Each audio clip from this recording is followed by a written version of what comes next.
అస్సలాముఅలైకుం వరహమతుల్లాహి వబర్కతు. Welcome back to my channel. ప్రతి మానవుడికి చనిపోయే టైం వచ్చినప్పుడు మల్కల్ మౌత్ ఫరిష్తాని చూడడం అనేది జరుగుతుంది.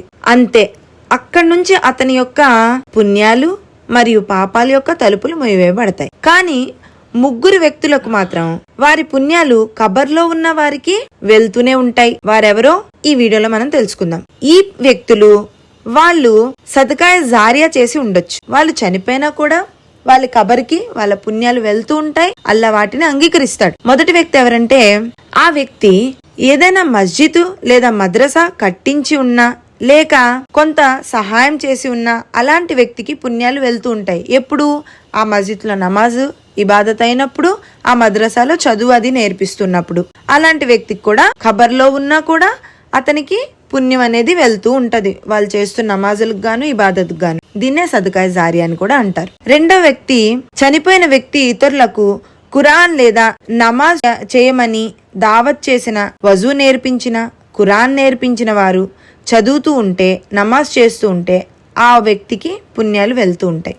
ఏదైనా వ్యక్తి ఖురాన్ నేర్పించుండుంటే, నమాజ్ నేర్పించుండుంటే, లేదంటే నమాజ్ చెయ్యండి అని చెప్పుంటే, ఖురాన్ చదవండి అని దావత్ ఇచ్చుంటే, అంతేకాదు వజూ నేర్పించి ఉంటే, అంటే అల్లా యొక్క ఏదైనా మంచి పనులు, ఫరజ్ యొక్క మంచి పనులు ఏదైనా నేర్పించి ఉండుంటే ఆ వ్యక్తి, నేర్పించిన వ్యక్తి చేసుకుంటూ పోతే ఈ వ్యక్తి చనిపోయినా నేర్పించిన వ్యక్తి అతని కబరికి ఆ పుణ్యాలు వెళ్తూ ఉంటాయి. ఇది కూడా సదకాయ జారియా అవుతుంది. మూడో వ్యక్తి ఎవరంటే, పుణ్యాత్ములైన సంతానాన్ని వదిలి వెళ్ళిన తల్లిదండ్రులకి పుణ్యాలు వెళ్తూనే ఉంటాయి.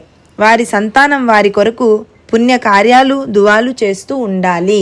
మంచి సంతానం, మీరు సంతానం ఎలాంటిదైనా మీ పెంపకం వల్లే పిల్లలు అనేది పెరుగుతారు, వారి క్యారెక్టర్ అనేది ఉంటుంది, వారి ఆచరణ అనేది ఉంటుంది. ముందు మీరు నేక్ సాలెహా అయితేనే మీ పిల్లలు నేక్ సాలెహా అవుతారు.